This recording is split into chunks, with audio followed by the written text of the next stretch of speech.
Sri Vallabh Prabhu, our Yatra leader of Damodar Desh, to formally welcome Prabhuji and also speak about today's Yajnakartas and also formally inaugurate the books that we are going to do. So, His Grace Sri Vallabh Prabhu, please give a big round of Haribol to welcome our Yatra leader, His Grace Sri Vallabh Prabhu. Prabhu, over to you.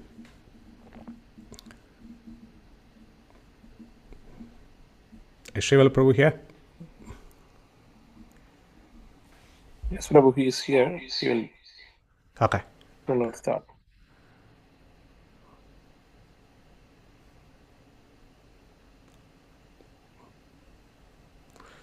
So while Sri Vallabh Prabhu is joining us, all those who are seeing the screens right now, you can offer your Hare Krishnas to His Grace Dr. Jagat Sakshi Prabhu, who has kindly joined us today, and offer our Vaishnava pranams. Vancha kalpa tarubhyascha kripa sindhu bhayevacha patitanam pavanebhyo vaishnavebhyo namo namaha. We're just waiting for His Grace Sri Vallabh Prabhu to formally inaugurate the program. And till the time he joins, we can chant the Hare Krishna Mahamantra and wait for him. Hare Krishna, Krishna Krishna, Hare Hare, Hare Rama, Rama Rama, Hare Hare, Hare Krishna, Krishna Krishna, Hare Hare, Hare Rama, Rama Rama, Hare Hare. We can also see the very wonderful darshans from our Advani Prabhu's house, beautiful deities. And today's program is also in memory and prayers to Govindaram Advani ji. So we keep them in our prayers. Jagjivan Jagannath Prabhu, is Sri Vallabh Prabhu online?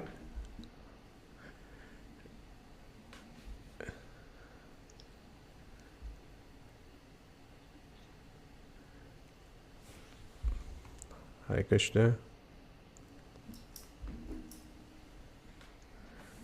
Yes, I am online.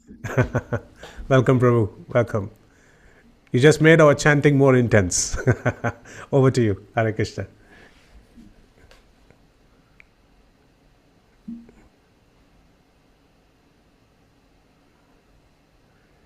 We can't hear you now. Are you speaking? Hare Krishna. Yes. Let's search you out and let us put you on spotlight. We can hear your voice, but we can't see you.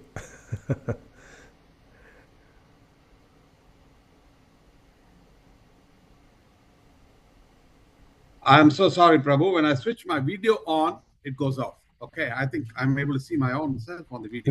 Now you are visible. Wonderful. Thank you, Prabhu. Hare Krishna. Sorry. Hare Krishna. First, Jagat Sakshi Prabhu, thank you very much for being here with us today for the starting of the Srimad Bhagavatam, the current situation.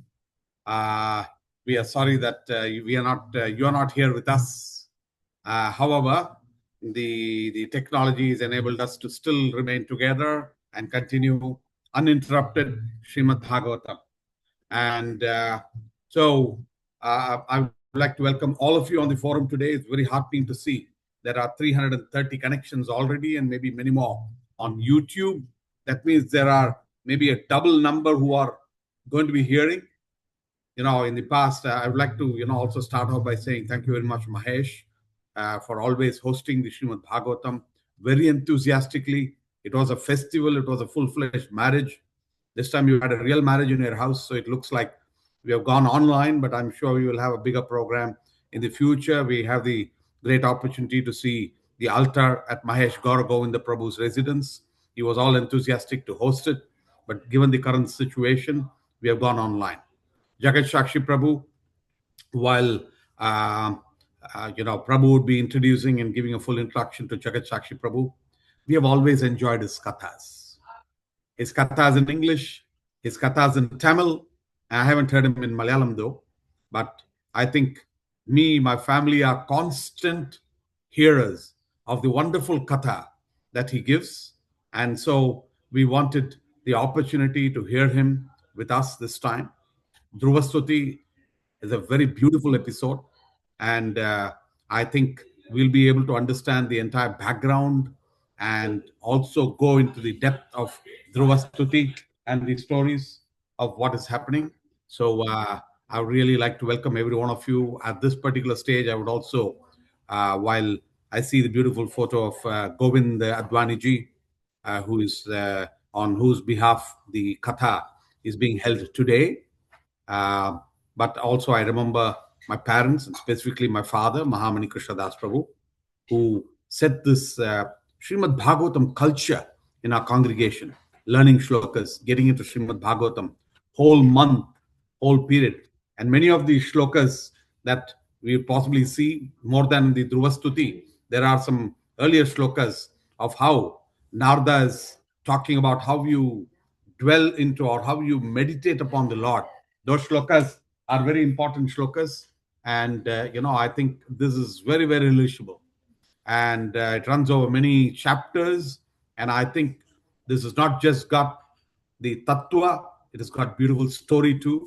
And I'm sure as a beautiful storyteller, Jagat Shakshi Prabhu will take us through into the wonderful understanding of the Dhruvastuti and the background. So while saying that, I would like to specifically thank Mahesh Gaur Govinda Prabhu, who's been a good inspiration and a host, but definitely one of the prime movers of the Srimad Bhagavatam Katha is Vrajalila Nath Prabhu. And he's been very ably supported by an entire team who worked in the background to create this.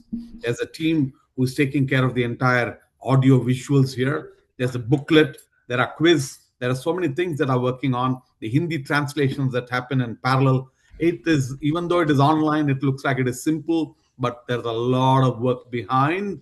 So having said this, with prayers, prayerfully in the current situation, hoping that the Saptaha happens very well. And by the time we have the Purnahuti of the Saptaha, I hope everything opens up.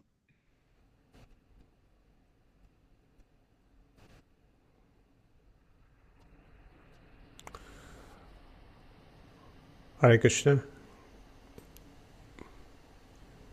I will have Srila Prabhu back very soon. I think your network, Prabhu. It's been pushing me out very often. So thank you very, very much to all of you. Back over. Hare Thank you so Krishna. much. Sorry. Yes. Srila Prabhu. Sorry. Yes, Mahesh. Yeah. Hare Krishna. Let me offer my obeisances to Jagat Sakshi Prabhu. Welcome, Jagat Sakshi Prabhu. I think Srila Prabhu already spoke, so I don't want to take much time and hand it over to you. Thank you for all who have made this effort to make this possible. We are in these times, difficult times, so we had to move it online. But some other time I'm actually missing people coming at my home, devotees coming at my home, and we getting all the blessings. But nevertheless, still it is online and reaching all over the world. So that's very great. Thank you so much, Prabhu. Hare Krishna. Having said that, I would also like to say that, innovatively, we worked along with Mahesh Prabhu and with the help of Purnananda Prabhu coordinating that 100 parcels of prasadam from Govindas are reaching our ashrams devotees every day and maybe more in some days. So thank you very much. That's wonderful. At the end, we can talk about which camps we reached today. 130 packs of prasadam are being sent to the DIC devotees and the Jabalali Free Zone ashram. Thank you, Mahesh, for the wonderful parcel, and thank you very much for supporting it. And if anybody, we could always increase this number if any of the people who want to just join this initiative, please reach out to some numbers must be given. Shivala Prabhu, thank you so much. Haribol. Thank you very much. Thank you, Prabhu. Thank you, Mahesh Advani. Sorry, Prabhu. I'm just also pausing to say just one thing that Mahesh Gaur Govinda Prabhu has recently had, in the family, a very wonderful marriage celebrated in Vietnam. And so our prayers not only is for Govinda Advani ji, and in whose name Govindas came about, by the way, but then also for the good health of his mother and also for his entire family. His eldest daughter Manisha got married to Kartikeya Sharma very recently. So our prayers and blessings to the children as well as to Pallavi and to Sanjeet, and looking forward to seeing more weddings. Thank you. Hare Krishna. Haribol. Thank you. Thank you. Thank you, Srivala Prabhu and Mahesh Gaur Advani Prabhu. Now over to Jagat Sakshi Prabhu. I would like to just give a quick introduction. Prabhu is already eager on time. That's one of the biggest qualities of His Grace Jagat Sakshi Prabhu. He's always on time. His lectures are on time. But I'd like to formally introduce him. He's the temple president for ISKCON Trivandrum, Kerala. Prabhu is also a doctorate in Bhagavad Gita and is a renowned spiritual teacher. His lectures are so simple that even a small child can sit and hear and relish each and every example that he gives through his lectures. He's a custodian of a 500-year-old temple, of a Krishna temple also in Tiruvalla. He takes care and maintains that. He has conducted hundreds of week-long transformation spiritual sessions across India. I was one of those participants who came more than 30 years ago, and he was one of my first counselors. I'm always ever grateful for him to plant this Krishna consciousness in my heart. And he is the host of the Bhagavatamrita on Jnanam TV for more than over 10 years. So he's not media shy at all. He's very, very media friendly, and he's very comfortable before the screen and off the screen. And he also the founder of the Atma Plus charity, which provides medical aid, equipment, and ambulance services. He reaches thousands globally through online spiritual sessions, and he's been kind enough to come today for Damodar Desh.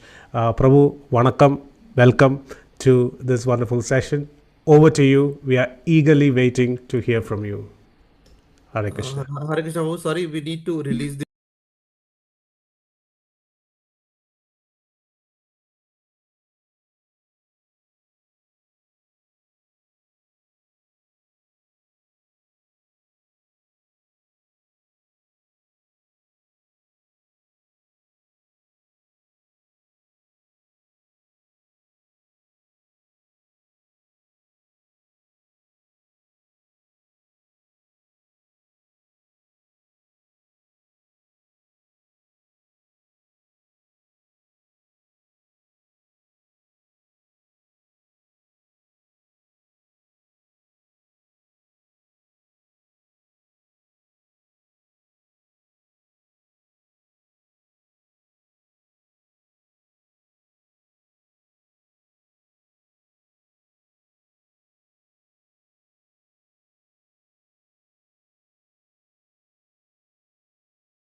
कब हो गया?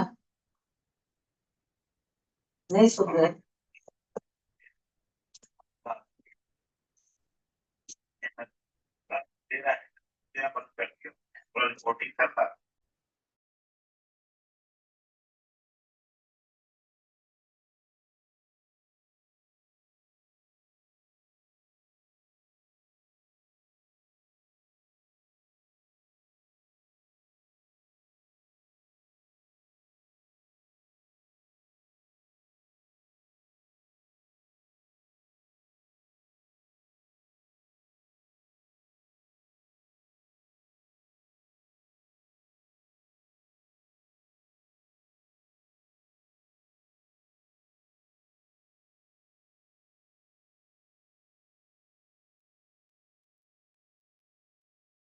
हमारा ध्रुव चरित्र शुरू होता है आठवें आठवें अध्याय चौथा स्कंद से। तो तो 4, 8, 2 श्लोक देखेंगे।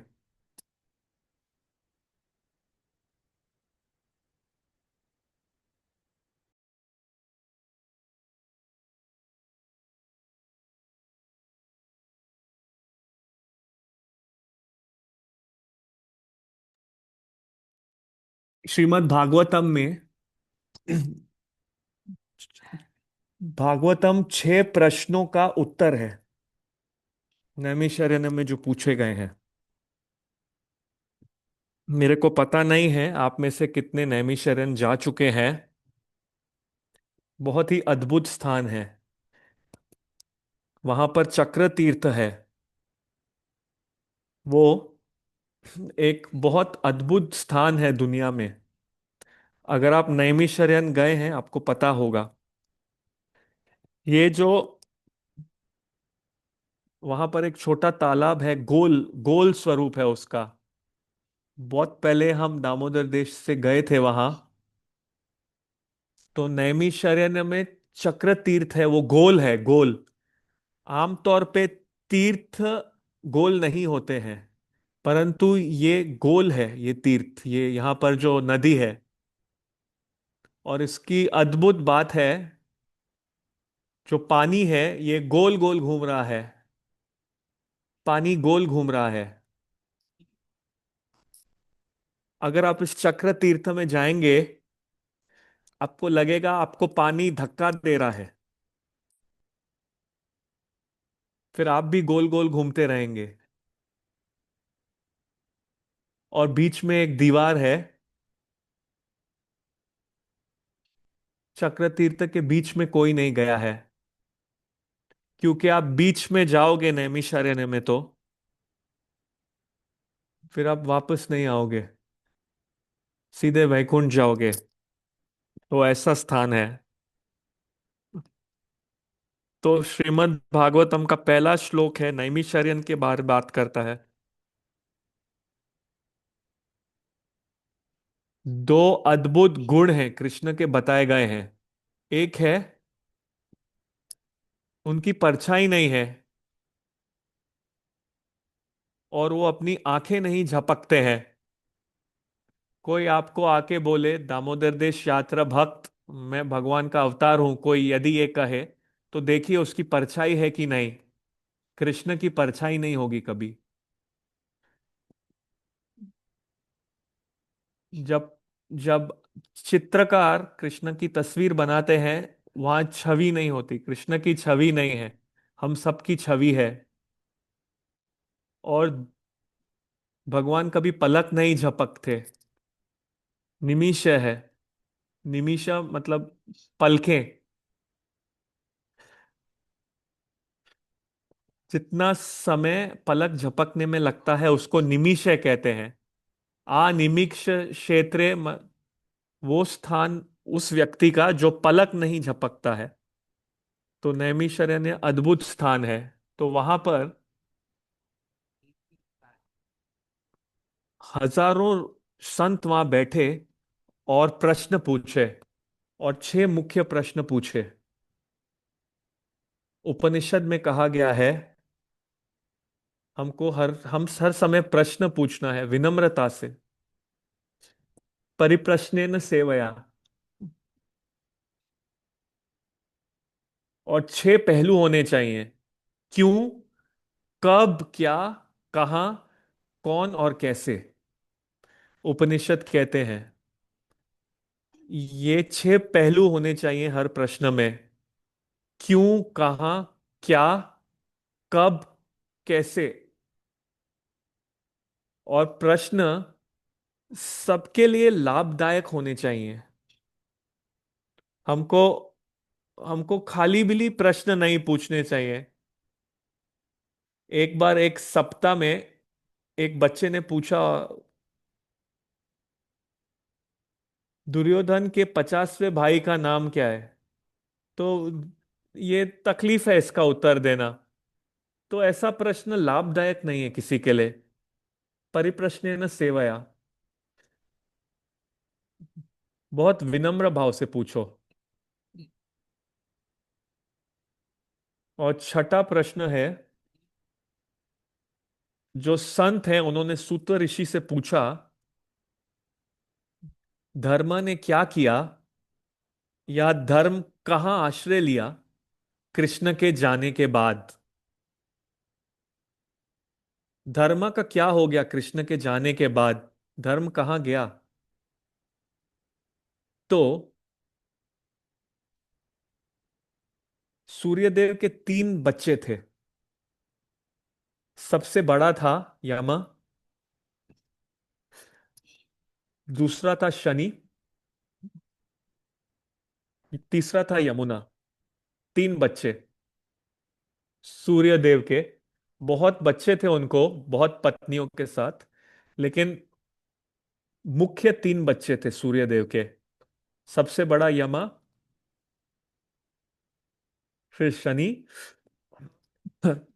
और तीसरी यमुना, यमुना नदी।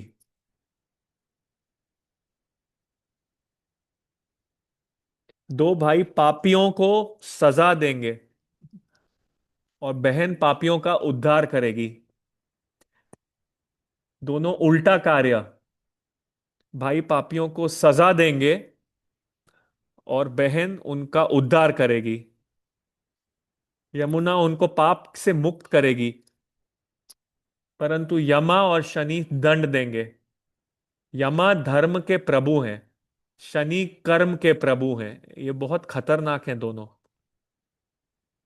एक धर्म का नियंत्रक है और दूसरा शनि का नियंत्रक है।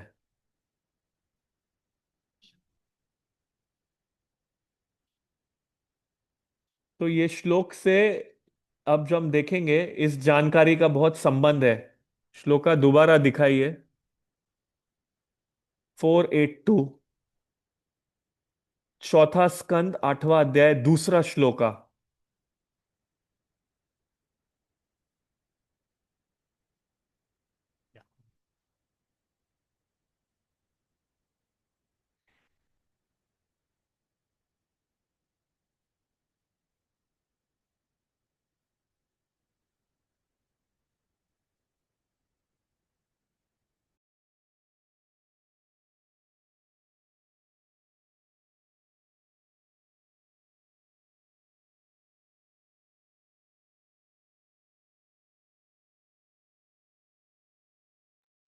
नायं च शत्रुहान् असुता मिथुनं तत्तु निरृत्तिर्जग्रे अप्रजः।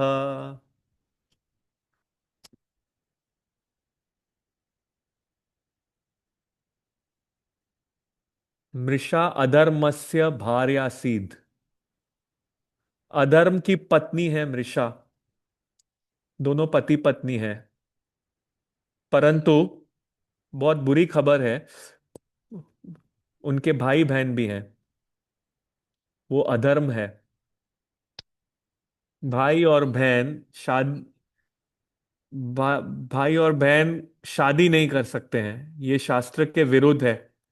ये श्लोका बहुत महत्वपूर्ण है। ध्रुव कथा से इसका संबंध नहीं है, परंतु ध्रुव चरित्र का पहला श्लोक है, बहुत महत्वपूर्ण है। मृषा और अधर्म बहन और भाई हैं, परंतु उन्होंने शादी कर ली, उन्होंने बच्चे पैदा किए और उनका नाम दूसरे पंक्ति में है, दंबम माया च शत्रुहम। दंभ, झूठ बोलना, बकवास बातें करना, ये दंभ है, ये दंभ है। बहुत मतलब है इसका, झूठ बोलना। और मायम, मायम का मतलब है धोखा देना, छुपाना। ये बच्चे हैं मृषा और अधर्म के। दूसरे 4-5 श्लोकों में एक बहुत लोगों का नाम दिया है, ये सब भाई और बहनें हैं, पति पत्नी नहीं है ये।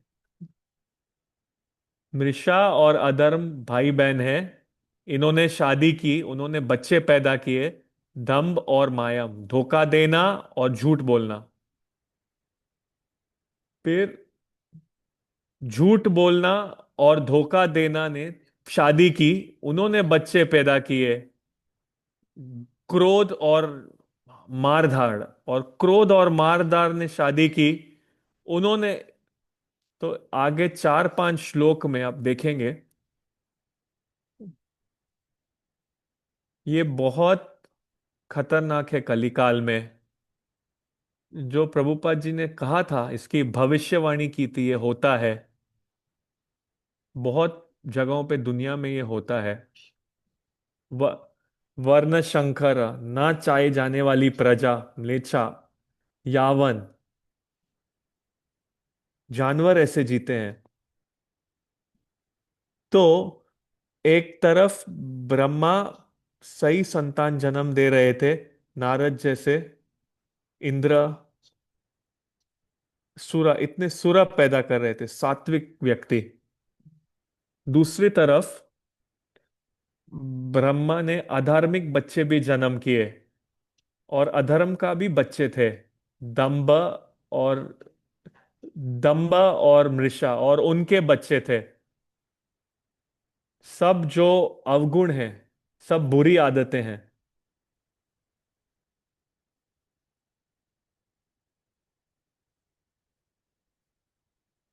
एक- हरे कृष्णा, वीडियो रुक गया है।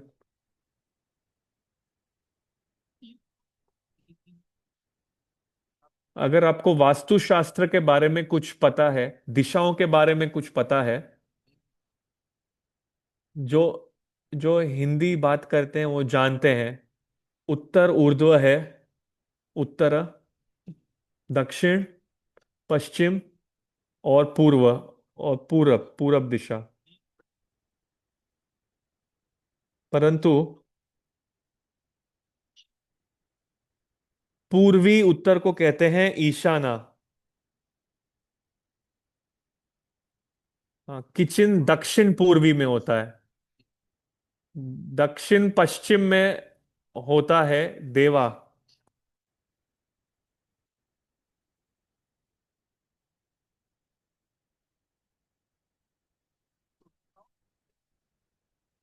तो दक्षिण पश्चिम जगह उसकी रक्षा की जानी चाहिए।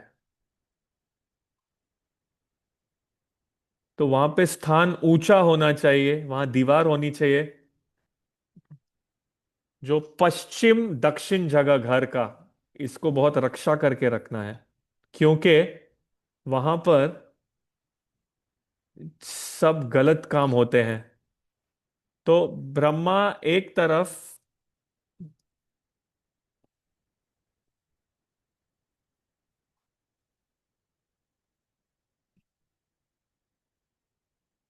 तो एक तरफ ब्रह्मा बहुत अच्छे अच्छे संतान वहां जन्म हो रहा है, दूसरे तरफ अधर्म, दंभ, माया, गुस्सा, क्रोध, ये भी पैदा हो रहे हैं,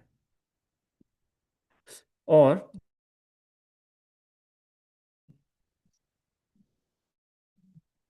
इनका प्रभाव रहेगा। तो ध्रुव का जीवन शुरू होता है, ध्रुव की जिंदगी शुरू होती है ये बुरे गुण के प्रभाव से। यहाँ प्रभुपाद जी बता रहे हैं और विश्वनाथ चक्रवर्ती ठाकुर बता रहे हैं तात्पर्य में कि भाई और बहन के बीच में शादी ये बहुत खतरनाक चीज है।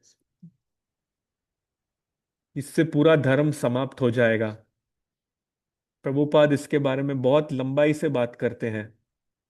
तो भागवतम उत्तर, ऊंचा, ऊपर, उत्तरी दिशा, उत्तर दिशा की ओर, या ऊपर जाना, उत्तरायणम। भीष्म देव ने शरीर छोड़ा उत्तरायण में। महाभारत और भागवत में कहा गया है, बद्रीनाथ मंदिर को बताया गया है उत्तर दक्षिण। पांडव उत्तर चले, बद्रीनाथ की ओर, मुक्ति की ओर। तो ये जो व्यक्ति हैं, जो स्थिति हुई यहां पर, ध्रुव लीलाएं, ध्रुव चरित्र यहां बताया गया। इसके भूमिका है कि भूमिका है कि गलत आदतों का प्रभाव था।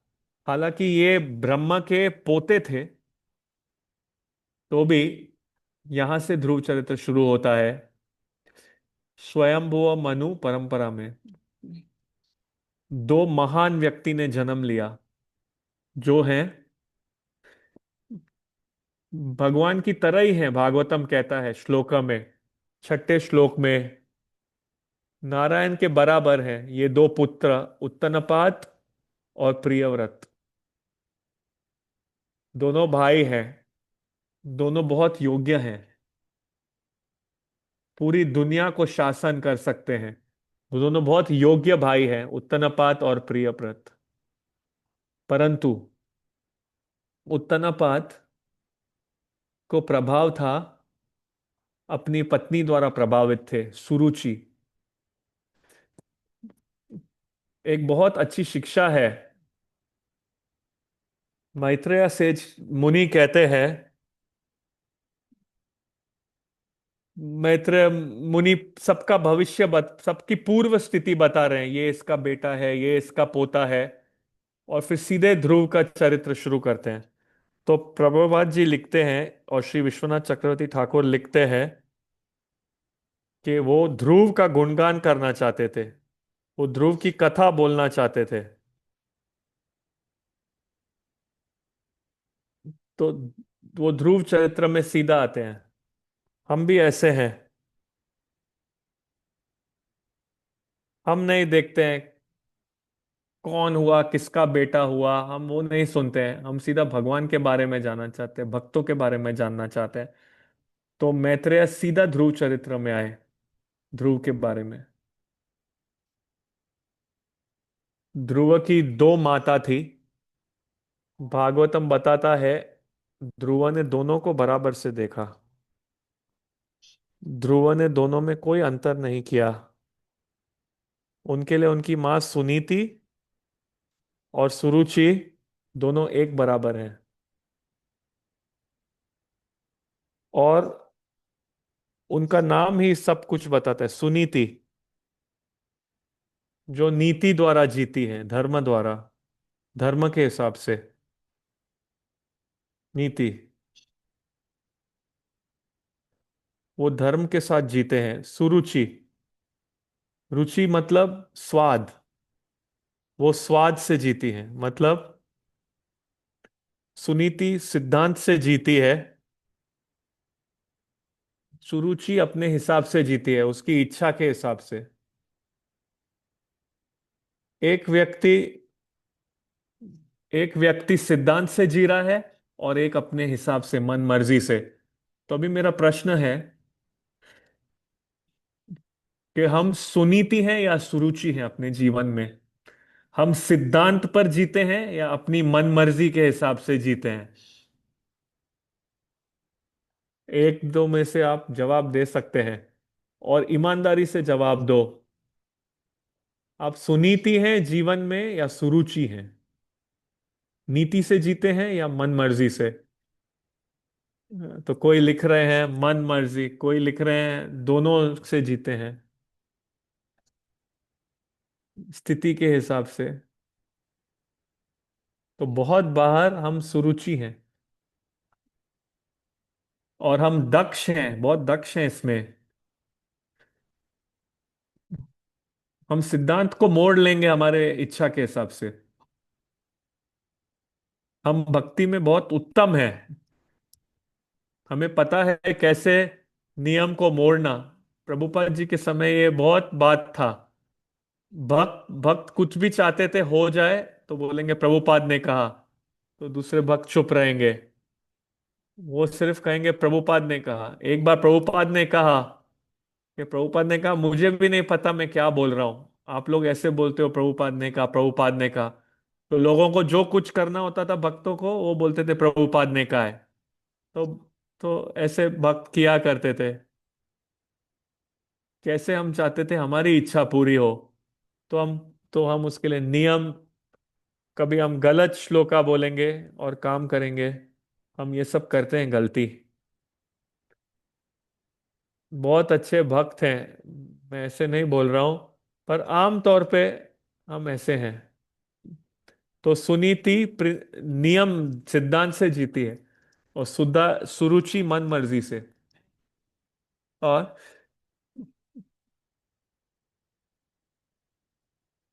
उत्तनापाद दोनों दोनों पुत्रों से प्रेम करते थे, ध्रुव और उत्तमा दोनों से। परंतु दोनों पत्नियों को बराबर प्रेम नहीं करते थे। दोनों बच्चों को बराबर प्रेम करते थे, पर दोनों पत्नियों को बराबर से प्रेम नहीं करते थे। वहां हमारे आचार्य कहते हैं, एक शिक्षा देते हैं, क्योंकि हम हमारे बच्चों को, अगर बच्चों से हमें कुछ उम्मीद नहीं है, हम नहीं बोलेंगे ये 4 साल का बच्चा और मेरी 20 साल बाद मेरी देखभाल करेगा। नहीं, बच्चों से हम ये उम्मीद नहीं रखते हैं। तो बच्चों से जब हम प्रेम करते हैं, वहां कुछ स्वार्थ नहीं है। हम उनके लिए करते हैं, हम खुश है जब वो खुश हैं। हम उन्हें नए कपड़े लेके देते हैं, जब बच्चे हंसते हैं हम खुश होते हैं। परंतु जब आप अपने पत्नी पति से प्रेम करते हो, तो वापस कुछ चाहते हो। आप रोटी दो मैं गहने दूंगा, कुछ इच्छा है वापस। और भगवत गीता के हिसाब से इच्छा रखना निराशा पे लेके आएगा। जितना आप इच्छा रखोगे दुनिया से, उतने ही निराश होगे। तो जब उत्तनापात अपनी पत्नी से प्रेम करते हैं तो उनको कुछ वापस चाहिए, पर बच्चों को जब प्रेम करते हैं वापस नहीं चाहते हैं। दोनों बच्चों को प्यार करते थे बराबर। परंतु एक पत्नी सुरुचि से वो बहुत आसक्त थे, सुनीति से ज्यादा। तो अपनी पत्नी सुरुचि को अधिक प्रेम करते थे। और सुरुचि बहुत स्वार्थी है, अपनी इच्छा पे जीती है। इसीलिए भक्त जो है, भक्त को सीखना है अपना इच्छा और स्वार्थ दुनिया से घटाने के लिए, और दूसरी तरीके से उसको देना चाहिए। एक सन्यासी ने कहा है,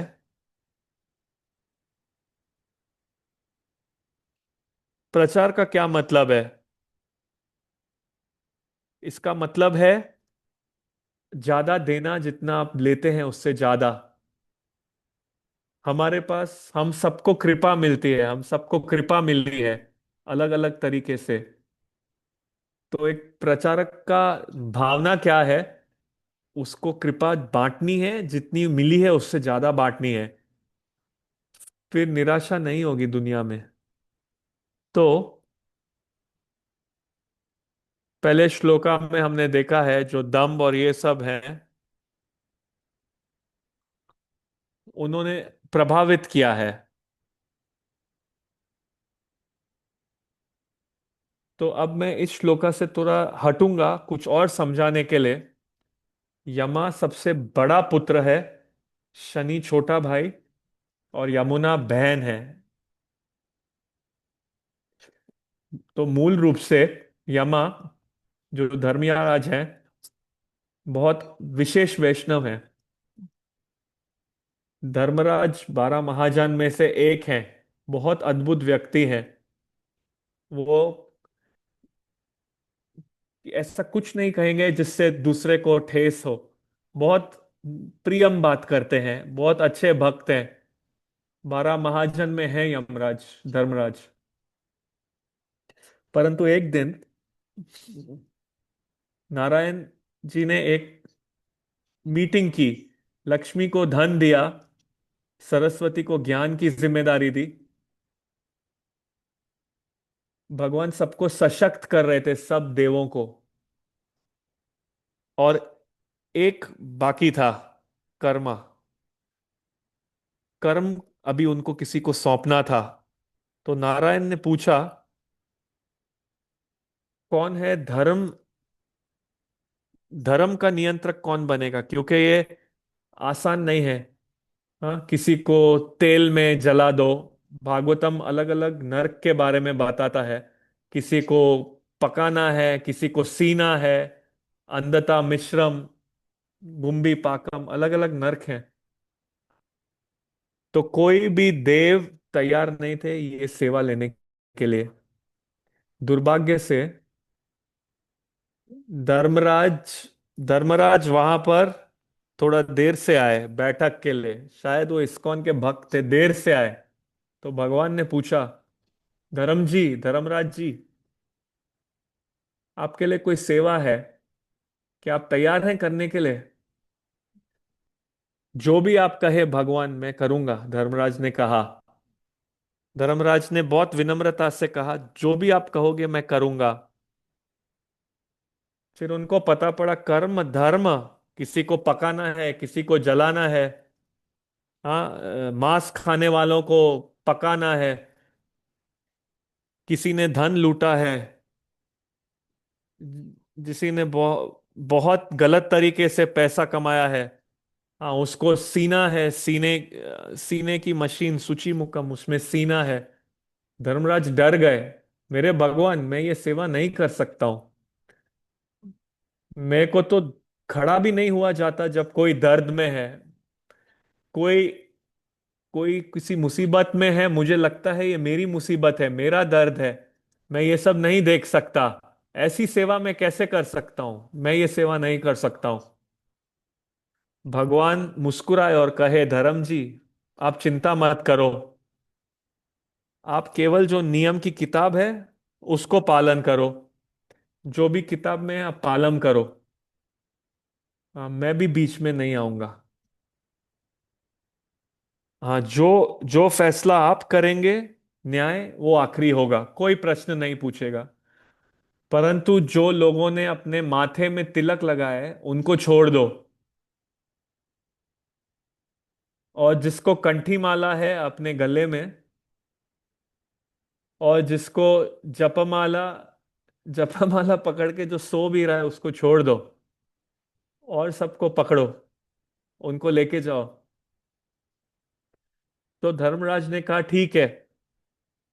तो वो किताब बिल्कुल बराबर पालन कर रहे थे। आज पहला दिन है, तो हम थोड़ा विषय से अलग जा रहे हैं ताकि हम बराबर भूमिका बना सकें। तो भगवान ने धर्मराज को कहा, जो चाहिए कीजिए, किताब से बस पालन कीजिए। तो धर्मराज बिल्कुल अपनी सेवा बराबर कर रहे थे।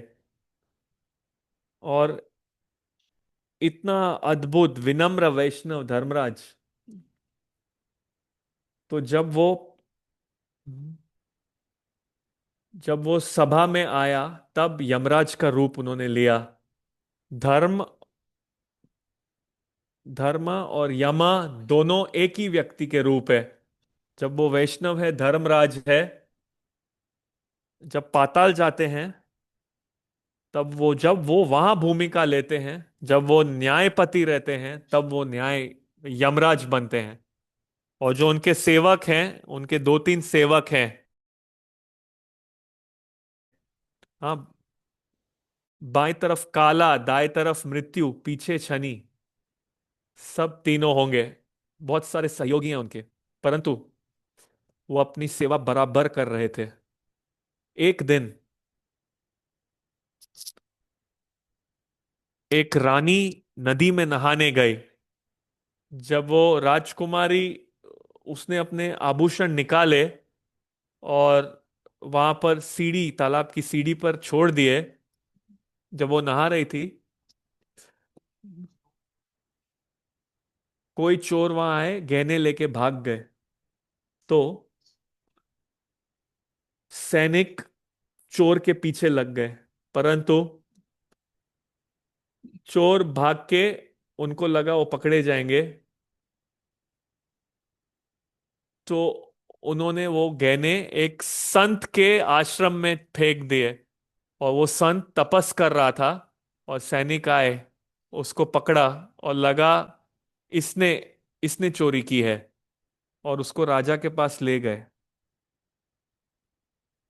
हाँ, वो ऋषि थे, मांडव्य ऋषि। तो राजा ने पूछा, आपको शर्म नहीं आती है? आप ऋषि के रूप में हैं, मुनि के रूप में हैं, पर आप क्या कर रहे हो? चोरी कर रहे हो। उसने कहा, मैंने नहीं चोरी की। परंतु राजा नहीं मान रहा था। राजा ने उसको दंड दिया। कैसे? उसको एक बड़ी सुई है, बड़ी सुई है, हाँ, बड़ी सुई है लोहे की, उसमें बिठाया, और मांडक के मुनि बैठे, और वो सलाख उसके सर से निकली और वो मर गया। और मांडव्य मुनि यमराज के पास गए बहुत गुस्से में। मैंने अपने पूरे जीवन में कोई गलती नहीं की है, आपने ऐसा कैसे किया? फिर धर्मराज यमराज ने कहा, आप 5 साल के बच्चे थे, आप सब मक्खियों को, कीड़ों को पकड़ते थे और उनको खेल के मारते थे। और मारने के बाद आप क्या करते हो?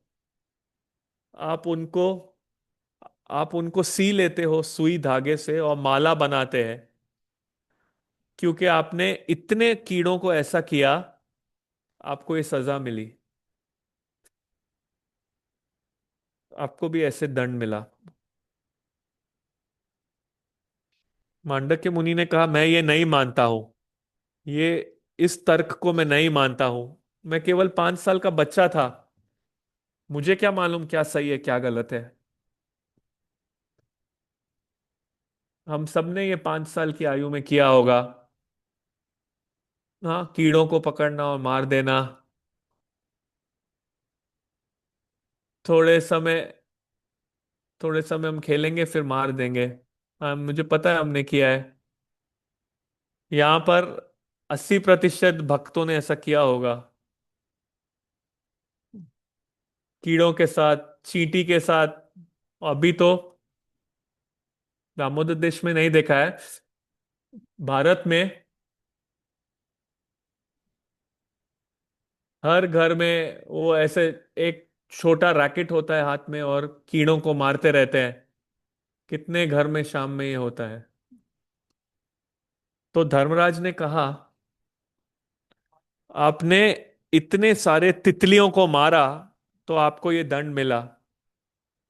मांडव्य मुनि, मैं कहा, मैं नहीं मान सकता हूं ये, मैंने 5 साल की आयु में किया है, आप कैसे दंड दे सकते हो? यमराज ने कहा, देखो, जब 5 साल का बच्चा आग में हाथ डालता है, या 50 साल का आदमी डालता है, दोनों को आग जलाएगी। आग नहीं सोचेगी ओ 5 साल का बच्चा आया था, धर्म ही अपने काम जरूर करेगा। मांडव्य मुनि ने कहा, मैं नहीं स्वीकारता हूं ये बात, आपने जो किया गलत है, मैं आपको श्राप देता हूं। आप ये भौतिक दुनिया में जाओ, एक मनुष्य रूप में, फिर आपको मालूम पड़ेगा क्या करना है। बहुत बार हम भ्रमित हो जाते हैं, क्या करना है क्या नहीं करना है, क्या अधर्म है, बहुत बार हम संशय में आ जाते हैं। जब गलत है और सही है तब फैसला करना आसान है। लेकिन जब दो चीजें सही हैं तो क्या करें ये समझना बहुत मुश्किल है। इसको कहते हैं धर्म संकट। ये धर्म संकटम है कि जब दो चीज सही है क्या करना। दक्षिण भारत में ये बहुत उपयोग करते हैं धर्म संकट। धर्म संकट का अर्थ क्या है? हम फंस जाते हैं दो सही चीजों के बीच में। एक सही और एक गलत चीज के बीच में फैसला करना आसान है, लेकिन जब दो सही के बीच में फैसला करना है तो धर्म संकट है। तो क्या करें? कई भक्त कह रहे हैं हाँ।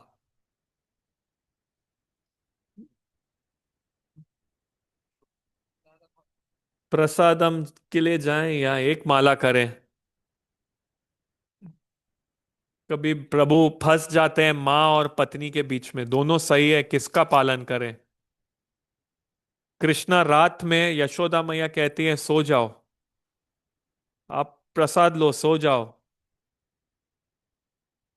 और भगवान जब सोने जा रहे हैं, गोपियां कह रही हैं खेलो मेरे साथ।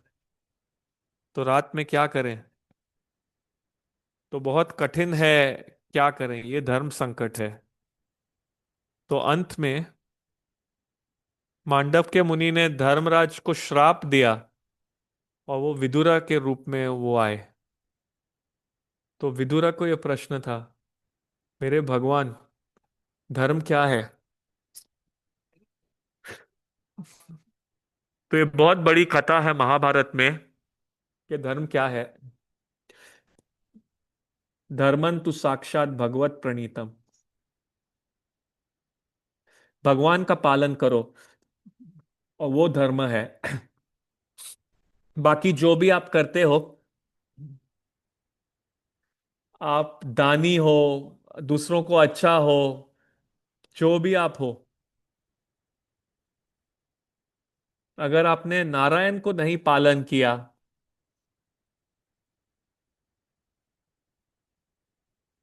तो सब और चीजें अधार्मिक हो जाती हैं।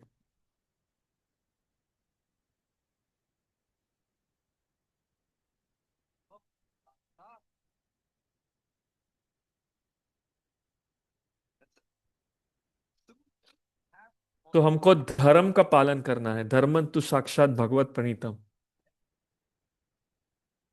तो वो धर्म है, हमको पालन करना है। तो दूसरा श्लोका 4:8-13। तो क्या हुआ? बच्चे खेल रहे थे, उत्तम और ध्रुव। और फिर उत्तानापात महाराज बैठे हुए हैं बहुत ऊंचे स्थान पे। और उत्तमा अपने पिता के पास जाके बैठे। और छोटे बाल बच्चे, बाल मतलब 5 साल का बच्चा, बाला।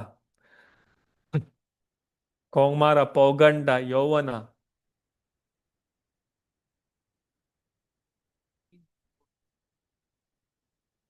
कुमार मतलब 5 से 10। बाला मतलब 0 से 5 की उम्र। तिरुपति में भगवान भगवान को बालाजी कहते हैं, परंतु वो बहुत बड़े हैं। 5 साल के बच्चे नहीं हैं, परंतु बाला नहीं दिखते हैं। तो बच्चे खेल रहे थे आंगन में, एक गोद में जाके बैठा। बच्चों को आप देखेंगे वो केवल नकल करते हैं। कितनों को आपने देखा है, बच्चे पिता का जूता पहनना चाहते हैं, चश्मा पहनना चाहते हैं। बच्चे नकल करते हैं माता पिता की। पिता के जूता पहनेंगे। तो एक उतना पद के गोद में बैठा तो दूसरा भी वही करना चाहता था। तो वही उनकी उम्र थी। जब उत्तमा अपने पिता के गोद में बैठा और ध्रुव को भी बैठना था, तो भी भाग के गया। बालोसी बता नात मानम। सुरुचि वहां आई और कही,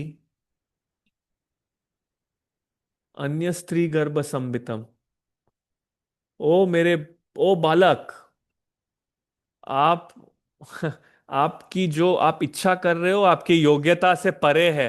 अगर आपको गोद में बैठना है तो आपको मेरे गर्भ से जन्म लेना चाहिए था। क्या ये शब्द कहने चाहिए 5 साल के बच्चे को? ऐसे बात कही सुरुचि ने। आप आपके योग्यता के परे मांग रहे हो। अगर आपको उस गोद में बैठना है आपको मेरे कोख से जन्मना था। ऐसी बात कही। तो इस अध्याय के शुरुआत में सुखदेव कहते हैं, ध्रुव ने दोनों माता के बीच में कुछ नहीं देखा। दोनों माँ को बराबर देखा ध्रुव ने। परंतु जब उन्होंने माँ को देखा ऐसे बात करते हुए, उसको बहुत अपनी ये बेइज्जती लगी।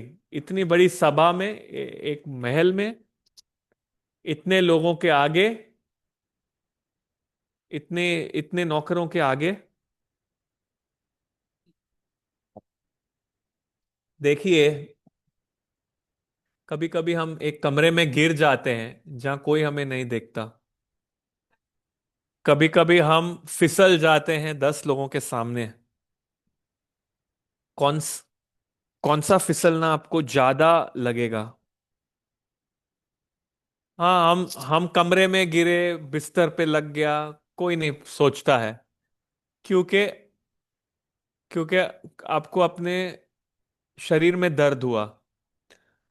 परंतु आप 50 लोगों के सामने अगर फिसलते हो तो आपका शरीर भी दर्द में है और आपका अहंकार भी घमंड में है, वो ज्यादा दर्द देता है। ध्रुव की बेइज्जती हुई थी इतने लोगों के सामने। ध्रुव ये स्वीकार नहीं कर सके और एक भिक्षुक की तरह वो मुड़ा अपने पिता की ओर। और भागवतम में कहा गया है सन्न वचनम। सन्न वचनम मतलब है, तेलुगे में भी ये अर्थ है सन्न। बहुत छोटा, उतना पात कुछ बोल रहे हैं बट कोई सुन नहीं पा रहा है। उतना पात चुप नहीं थे। सन्न वचन, बहुत धीमी धीमी कुछ बात कर रहे थे। मतलब उत्तना पतना को पता है कि मेरे बेटे के साथ गलत हो रहा है, परंतु अपनी पत्नी से इतने आसक्त हैं, वो कमजोर हो गए। वो अपने आप ही बात कर रहे हैं।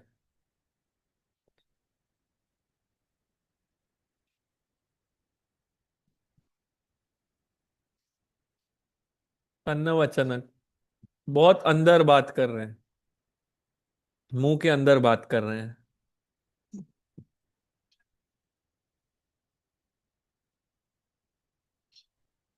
रूष, दक्षिण भारत में कहा है रोशम, गुस्सा होना। ध्रुव को क्रोध आया।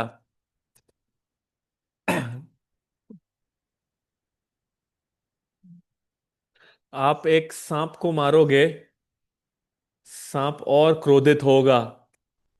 वो अपना माथा बड़ा करेगा और जीभ बाहर निकालेगा। एक सांप की तरह ध्रुव गुस्से में आ गए। परंतु एक बहुत अच्छी बात है, 4:18-13 में कहा गया है, तपस्या आराध पुरुषम तस्य न अनुग्रहेण में। ये बहुत अद्भुत बात है। 4:8-13, पुरुषम तैव अनुग्रहण में। बीच में और सुरुचि ने जो किया, अगर आपको मेरे गर्भ में जन्म लेना है, आप भगवान की पूजा करके ये आशीर्वाद प्राप्त करो। इसीलिए भागवतम में विश्वनाथ चक्रवर्ती ठाकुर और आचार्य कहते हैं, प्रभुपाद जी भी समझाते हैं,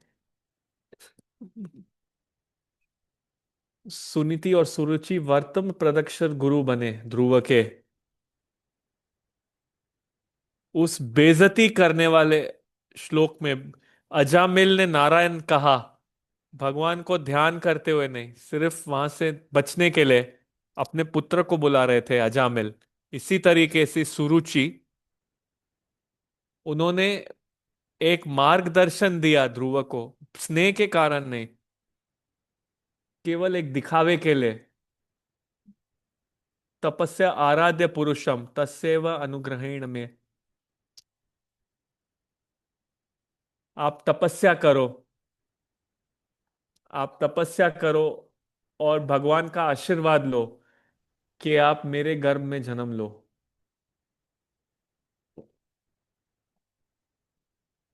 इतना भारी वचन कहा, भगवान के बारे में बात किया। एक चीज तो वो ईमानदार नहीं थी, वो अपने शब्द में ईमानदार नहीं थी। दूसरा, वो ध्रुव को दुख दे रहे हैं। क्यों उन्होंने कहा ध्रुव को तपस्या करने को? क्योंकि वो छोटा बच्चा है। अगर वो तपस्या करेगा तो मर जाएगा। अगर वो मर जाएगा उसकी माँ रोएगी। और और सुरुचि ये सब देख के खुश होना चाहती है। वो एक विषयी व्यक्ति है, बहुत बड़ी पापिन है। वो चाहती थी ध्रुव मरे जंगल में। वो ध्रुव को स्थान नहीं देना चाहती थी, ऐसा कुछ नहीं। परंतु आचार्य कहते हैं,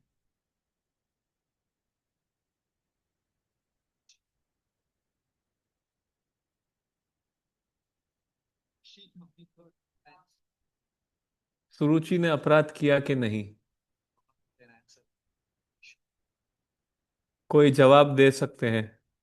हाँ, उन्होंने किया।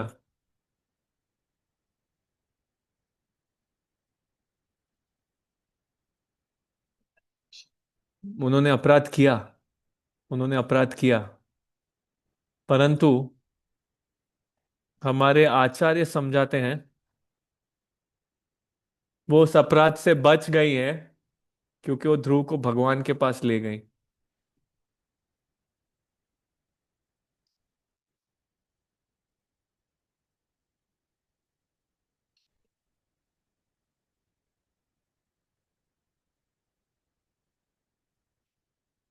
उन्होंने ध्रुव को सही आदेश दिए तो वो पाप से बच गए।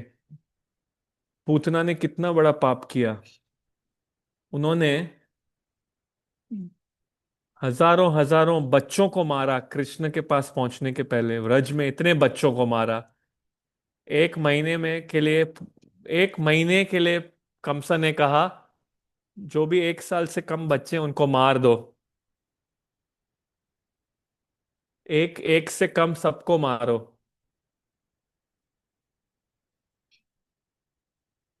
पूतना को आनंद आता था जहर दे के मारने को बच्चों को। वो 1000 बच्चों को मार के, हजारों हजारों बच्चों को मार के वो रज आई। लेकिन जब उसने कृष्ण को दूध दिया, सुखदेव गोस्वामी कहते हैं, अहो बकीयम स्तनकालकूतम, आपने अपने स्तन में कालकूट जहर लगाया है। कृष्ण ने दूध पिया और अपने माँ के जैसा स्थान दिया, मुक्त किया। अहो बकीयम, ए बकी, बकासुर की बहन, छोटी बहन, क्या पुण्य किया है तूने।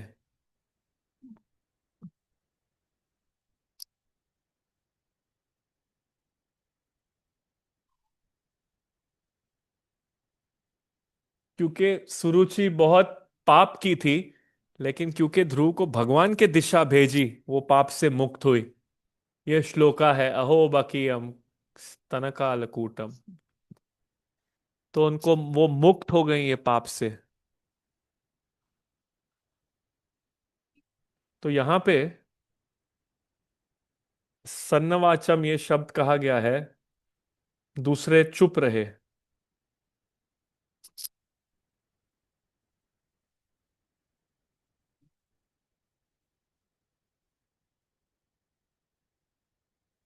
जब द्रौपदी का वस्त्र हनन हुआ, सब चुप रहे। कृष्ण को ये अच्छा नहीं लगा।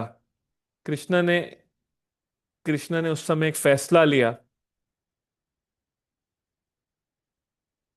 एक दिन मैं भी दुर्योधन को नग्न करूंगा और इसकी कैसी शर्म होती है उसको बताऊंगा। अगर आपने महाभारत की ये कथा सुनी है, द्रौपदी की बेइज्जती हुई थी सभा में,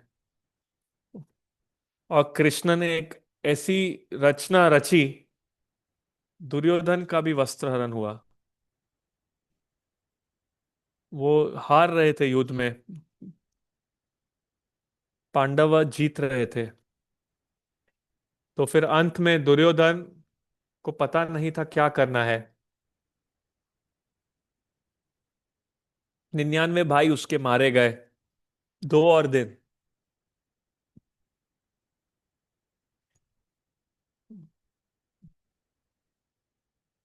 और उनके शरीर को सब जानवरों ने खा लिया था, 99 भाइयों के। दुर्योधन दुर्योधन को लगा कि मैं ये युद्ध रोक लूं। फिर उसको लगा,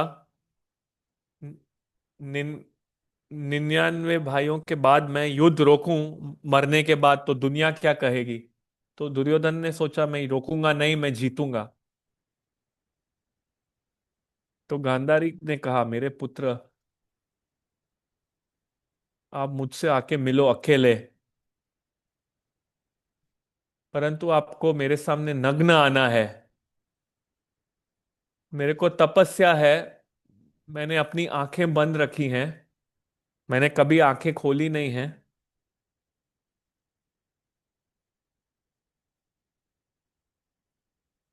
और मुझे एक बहुत शक्ति मिली है, मुझे वो शक्ति आपके शरीर में देनी है, तो आपका शरीर पूरा मजबूत लोहे जैसा हो जाएगा। परंतु दुर्योधन को बहुत अजीब लग रहा था, मां के सामने नग्न कैसे जाऊं। तो उसने रात को, दुर्योधन गांधारी के तरफ नग्न जा रहे थे, वहां कृष्ण आए। भगवान को सब पता है। भगवान आए दुर्योधन के आगे और उन्होंने कहा, दुर्योधन क्या कर रहे हो। दुर्योधन को शर्म आ रही थी कृष्ण के आगे नग्न खड़े होने में। उसको लग रहा था मैं गुम हो जाऊं। कृष्ण उसको बोलने लगे,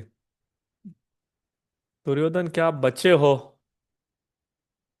आपका दिमाग खो चुके हो क्या, क्या युद्ध में पागल हो गए हो। कृष्ण बोले जा रहे हैं, बोले जा रहे हैं, बोले जा रहे हैं, और दुर्योधन पेड़ के पीछे जा रहे हैं, यहाँ जा रहे हैं, वहां जा रहे हैं।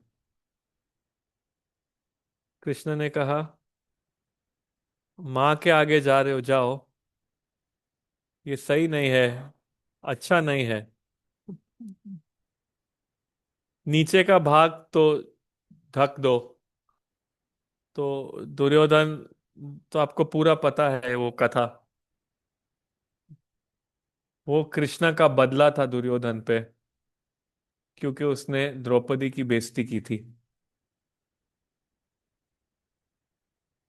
तो आगे के श्लोक में बहुत श्लोक हैं, 4, 8, 17, 4, 8, 17।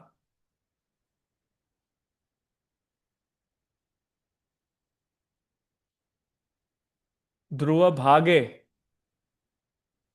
ध्रुव भाग रहे हैं जैसे एक सांप को मारा गया है, और मां सुनीति ने उसको गले लगाया।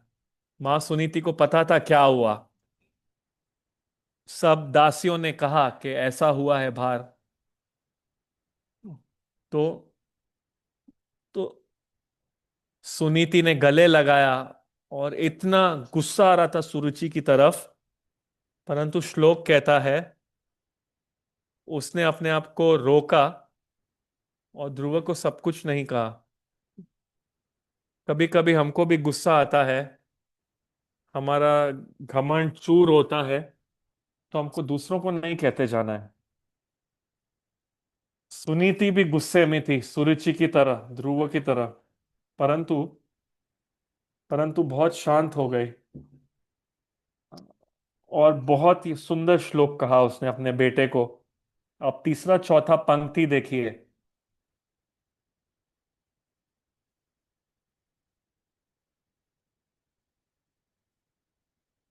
माँ अमंगलम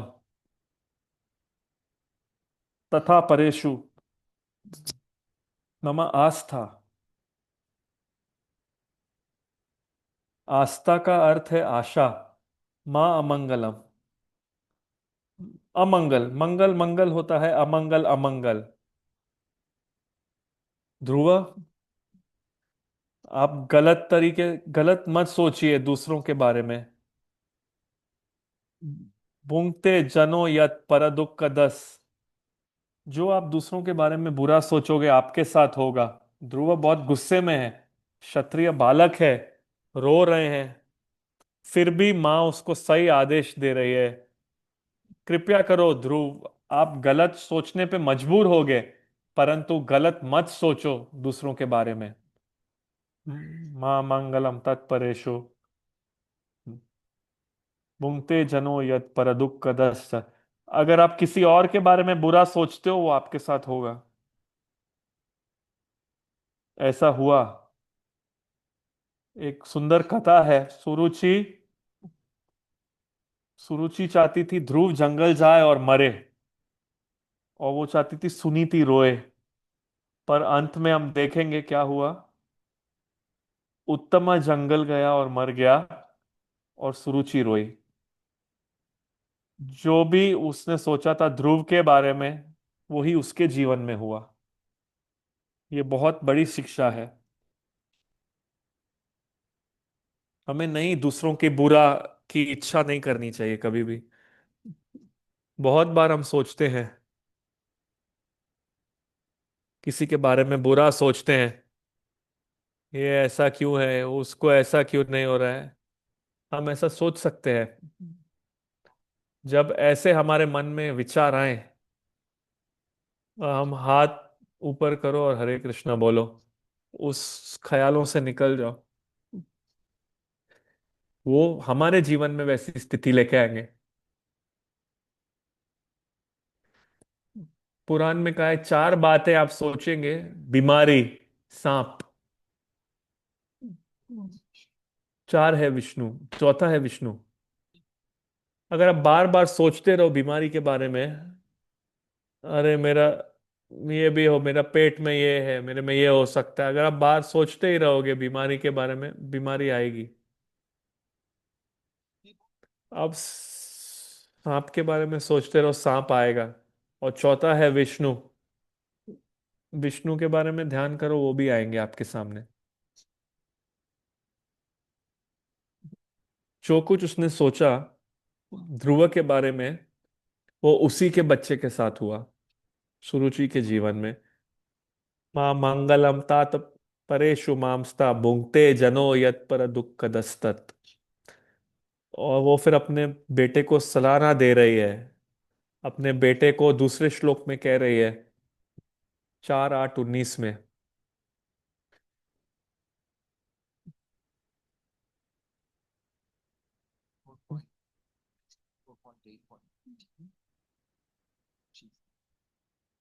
वो कहती है, मेरे ध्रुव, जो भी सुरुचि ने कहा सही है। मैं दुर्भागी हूं, आपका पिता मुझे पसंद नहीं करता। आपका पिता मुझे नौकरानी की तरह रखता है। परंतु सुरुचि ने एक बात सही कही, कि नारायण ही आपकी रक्षा कर सकते हैं। उनके इस खोज में जाओ, उनकी पूजा करो।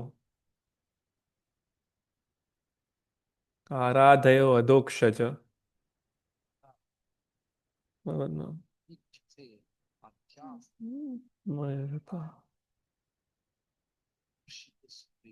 भगवान की पूजा करो। केवल भगवान आपकी रक्षा कर सकते हैं।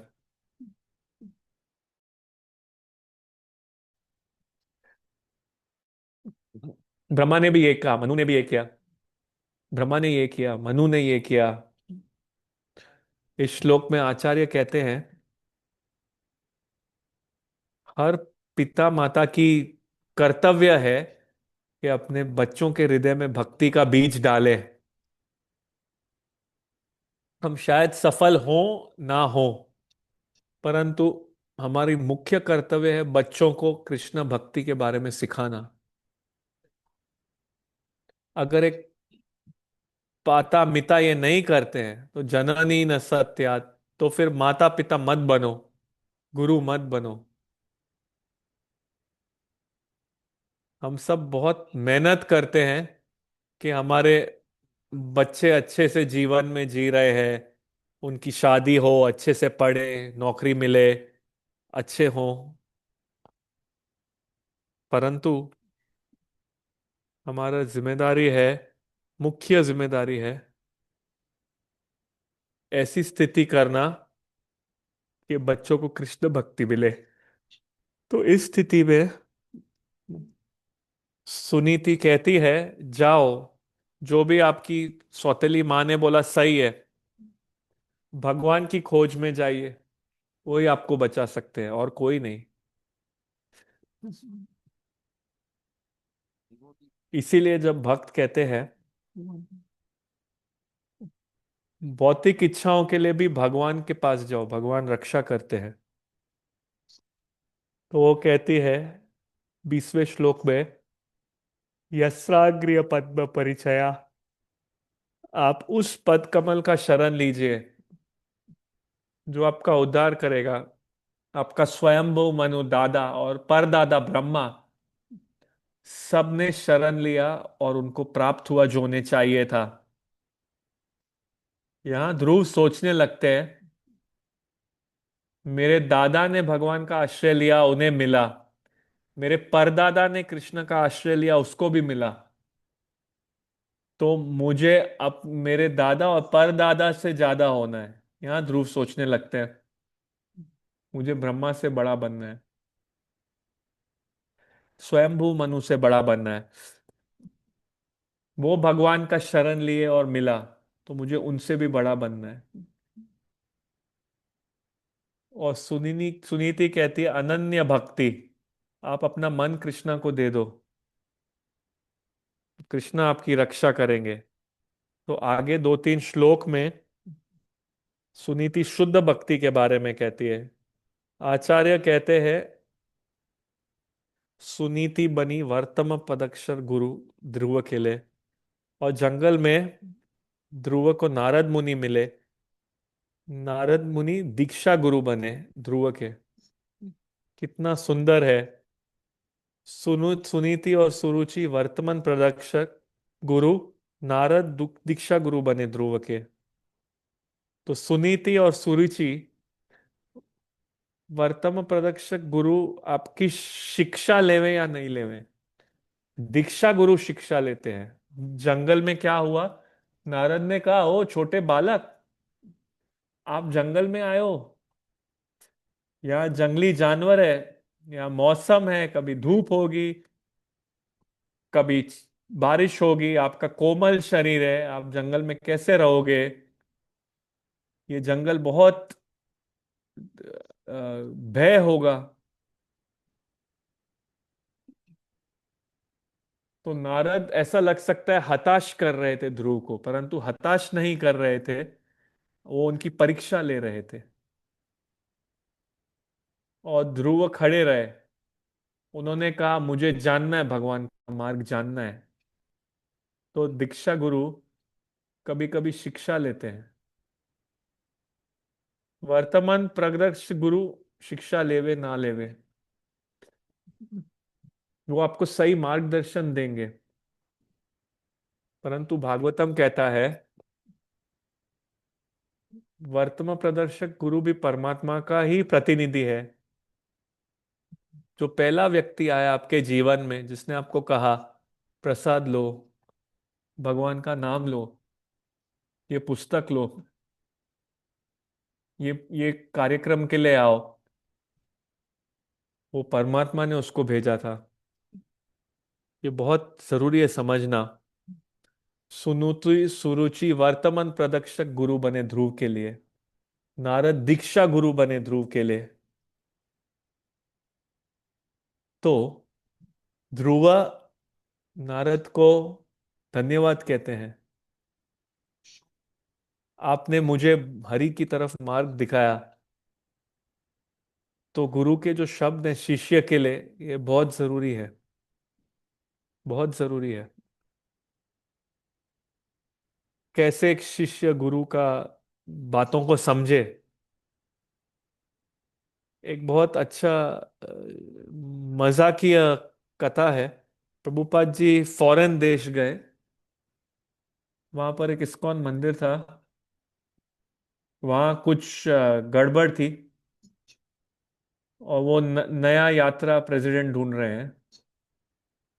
तो हर भक्त, सबने कहा एक भक्त का नाम, इसको प्रेसिडेंट बनाओ, ये योग्य है ये सेवा के लिए। प्रभुपाद ने कहा मुझे भी ये लगता है,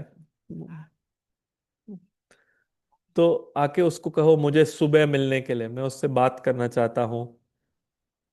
वो भक्त के कान में ये खबर चली गई। भक्त ने कहा अरे मैं नहीं टेम्पल प्रेसिडेंट बन सकता हूँ, मैं ये सेवा नहीं लूंगा, ये बहुत है। वो सोया नहीं, उसने सब उत्तर बनाए। अब प्रभुपाद ऐसा कहेंगे मैं ऐसा करूंगा, अब मैं लेकिन ये सेवा नहीं लूंगा। वो बहुत तैयार थे, नवयुवक भक्त थे, जस्ट अभी शादी हुई थी, अच्छे भक्त थे। वो प्रभुपाद जी के सामने गए, प्रणाम किए, प्रभुपाद को कहा, भक्तों ने कहा आप मुझसे मिलना चाहते हो। वो सब जवाब लेके आए थे।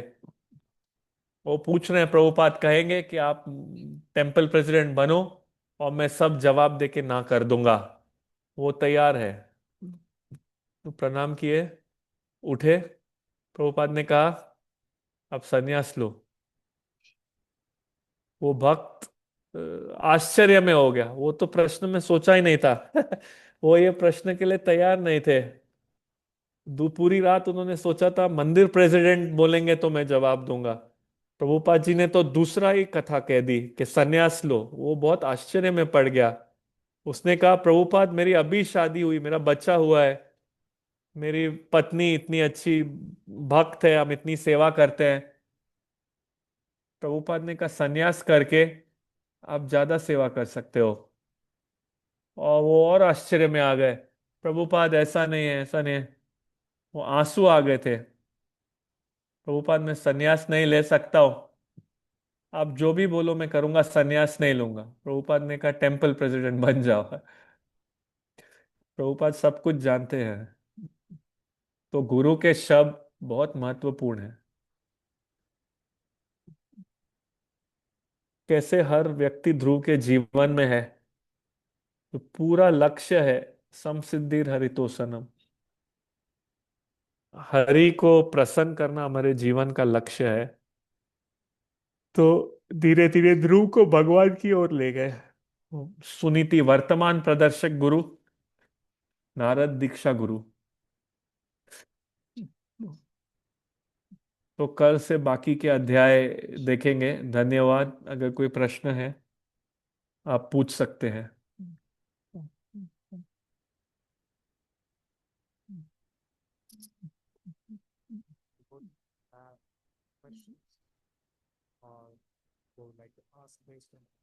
भक्तों को कोई प्रश्न है आप पूछ सकते हैं। धन्यवाद जगत साक्षी प्रभु, बहुत अच्छी शिक्षाएं सीखी आज। बाहरी दिशा से बहुत अच्छी शिक्षा है। हमने पहले भूमिका देखी, कैसे ये लीला आई है, कैसे सुनीति और सुरुचि वर्तमान प्रदर्शक गुरु हैं। बहुत सारी शिक्षा है। कोई प्रश्न है तो आप पूछ सकते हैं, हाथ उठाइए और चैट में प्रश्न पूछ सकते हैं।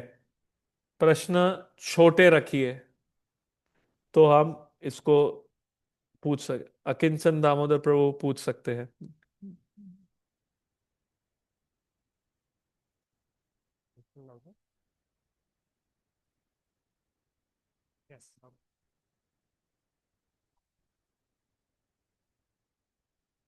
प्रभु आपने वर्तमान प्रदर्शक गुरु आपने कहा बहुत महत्वपूर्ण है, वो हमें भक्ति में लाते हैं। पर कभी कभी हम देखते हैं हमारे वर्तमान प्रदर्शित गुरु हमें लाने के बाद वो कृष्ण भक्ति में फिर नहीं है। तो उस समय हम कैसे स्थिति से देखें? मर्यादा है कि वो हमारे गुरु हैं, पर फिर भी हम अब उन्हें वापस लाना चाह रहे हैं क्योंकि वो चले गए कृष्ण भक्ति से।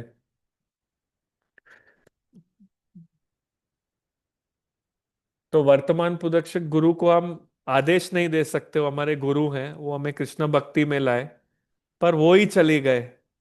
तो हम इसको कैसे समझे? धन्यवाद आकिंचन प्रभु। वर्तमान प्रदर्शक गुरु जरूरी नहीं है वो शुद्ध भक्त होगा या महान भक्त होगा। इसी कथा में आप देख सकते हो सुरुचि कोई महान व्यक्ति नहीं थी, सत्य भी नहीं कहती थी। सुरुचि चाहती थी ध्रुव मरे। उसने कहा, कृष्ण का नाम ऐसे ही कहा।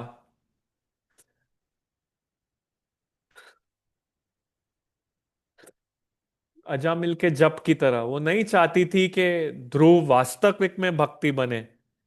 तो बहुत बार वर्तमान प्रदर्शक गुरु जरूरी नहीं है वो बहुत अच्छे भक्त होंगे। कृष्णा उन्होंने परमात्मा ने किसी को हमारे जीवन में लाए, हम बहुत आदरणीय होना है उनके प्रति।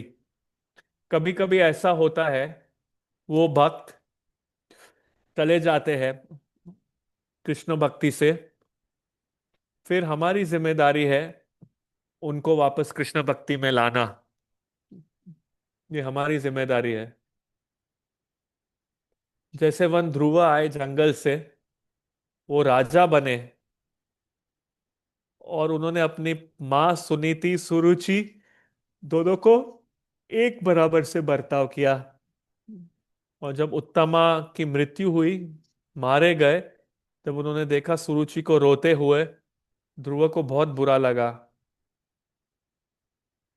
ध्रुव सही कर रहे थे जो सही था एक भक्त की तरह, और सुरुचि को वापस धन्यवाद कर रहे थे। और सुरुचि जंगल गई और मुक्ति प्राप्त की। कभी कभी वर्तमान प्रदर्शक गुरु भक्ति से निकल जा सकते हैं, वो शुद्ध भक्त नहीं है, कभी कभी वो भक्त नहीं है। तो हम जिम्मेदारी लेते हैं उन्हें भक्ति में लाने के लिए।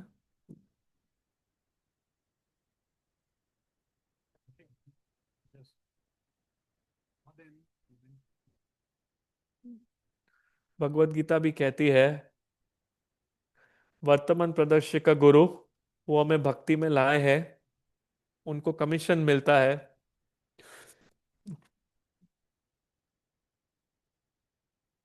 हमें वर्तमान प्रदर्शक गुरु को धन्यवाद हमेशा करना चाहिए।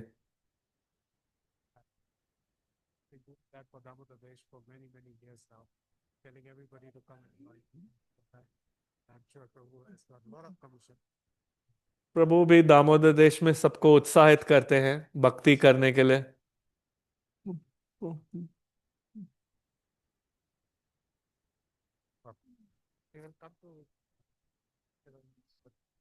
कंचीवरम सुभद्र वृंदावन विनोदरी माता जी। प्रभु प्रभु ने कहा मच्छर को मारना पाप है, तो घर में कॉकरोच है तो क्या करें? तो हम पेस्ट कंट्रोल कर रहे हैं, तो क्या वो पाप है?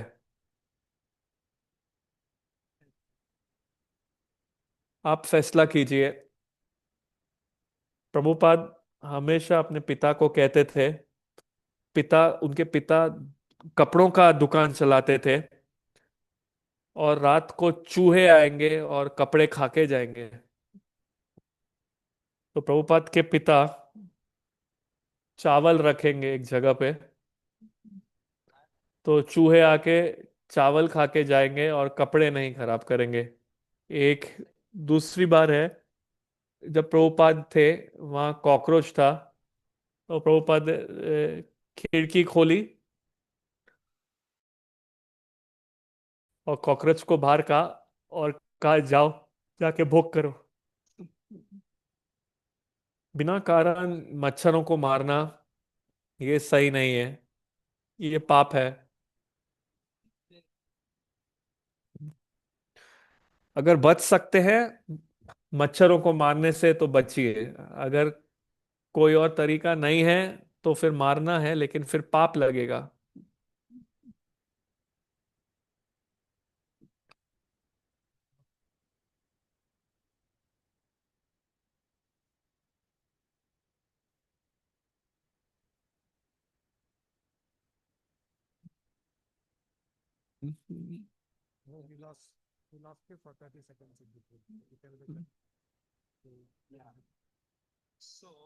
तो परीक्षित के पुत्र जन्मजया वो दुखी था कि तक्षक सांप ने उनके पिता को मारा, तो उन्हें एक सर्प सत्र किया हवन, और सब सांपों को मारा।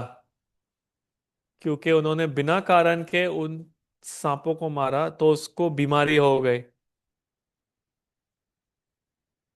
तो इनको मारना पाप होगा। बेहतर है आप जगह साफ रखिए तो कॉकरोच नहीं आए।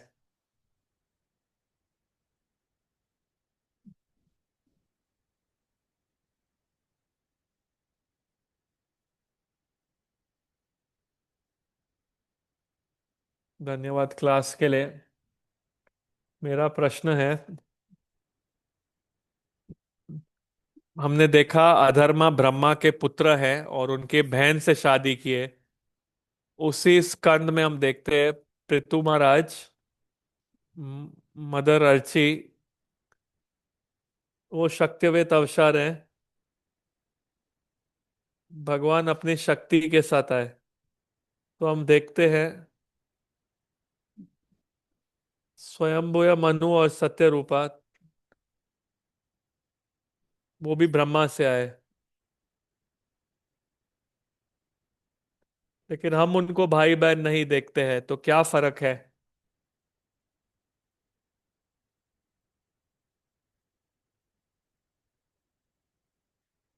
पृथु और अर्ची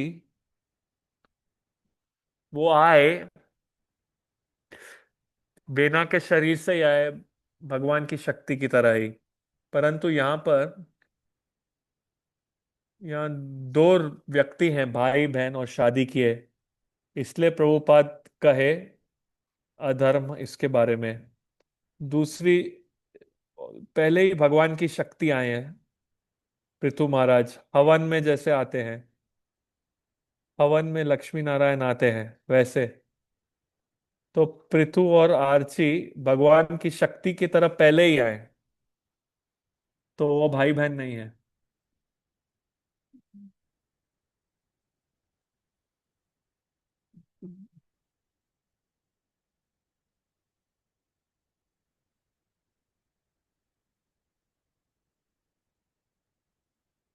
आपने कहा चार चीजों के बारे में सोचोगे तो आती हैं, बीमारी, सांप और विष्णु। चौथी चीज क्या है? तीसरा मैं भूल गया हूं, अगर आप इनके बारे में सोचोगे तो वो आएंगे।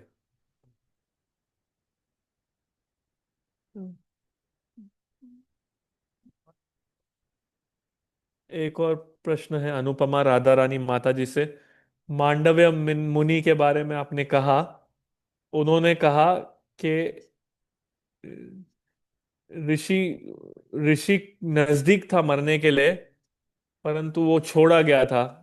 कि वो सही है या वो सही है कि वो मर गया?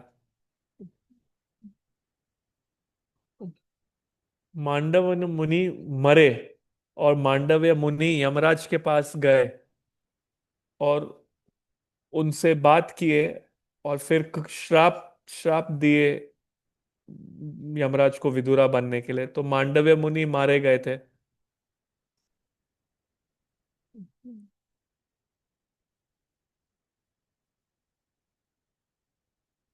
सुरुचि सुरुचि ने नाराज किया ध्रुव को, क्योंकि क्योंकि उन्होंने बाद में कहा कि आप भगवान की ओर जाओ, तो उनका अपराध से वो मुक्त हुई। अपराध तो हुआ था सुरुचि से, परंतु क्योंकि उन्होंने उन्हें भगवान के पास जाने को कहा तो उस अपराध से बच गई।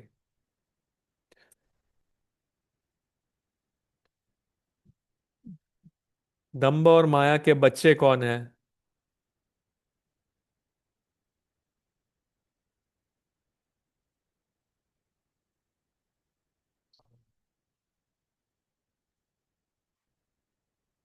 क्रोध, क्रोध और झगड़ा, ये बच्चे हैं उनके।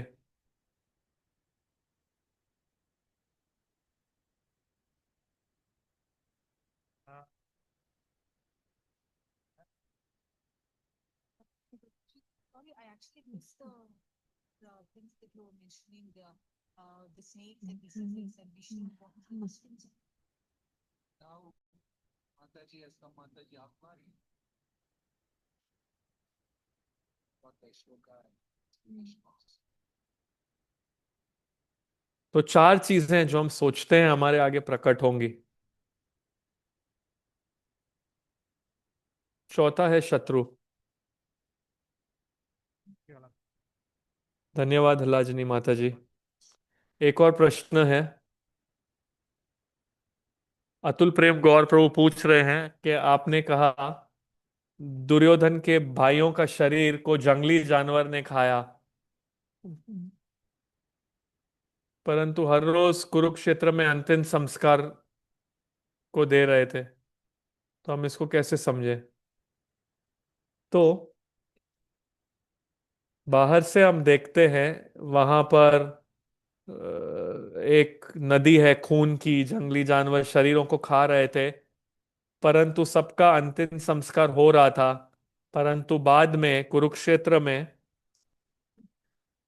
कोई कोई सब मर गए, कोई अंतिम संस्कार करने के लिए भी नहीं था, कुछ थोड़े बचे थे। इसीलिए इसलिए कृष्ण दुर्योधन को कह रहे हैं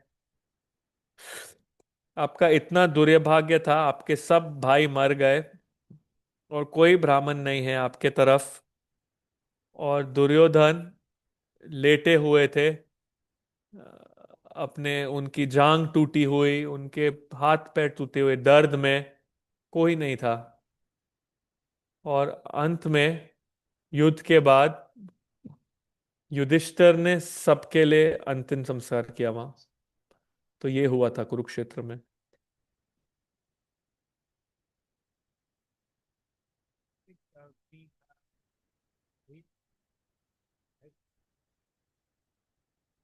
अगर और कोई प्रश्न है आप पूछ सकते हैं।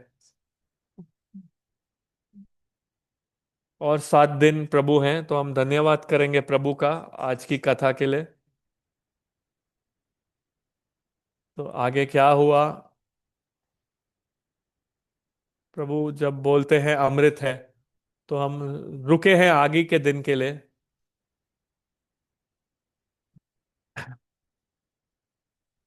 और कोई प्रार्थना है तो आप पूछ सकते हैं। अपने किसी रिश्तेदार के लिए कोई प्रार्थना है तो आप कह सकते हैं। तो कोई भी प्रार्थना है आप चैट बॉक्स में डाल सकते हैं। श्वेता बोरा माता जी से प्रार्थना है उनके बहन के पति के लिए, वो वेंटिलेटर पे हैं 2 हफ्ते से। वो प्रार्थना चाहती है भक्तों से उनके अच्छे स्वास्थ्य के लिए।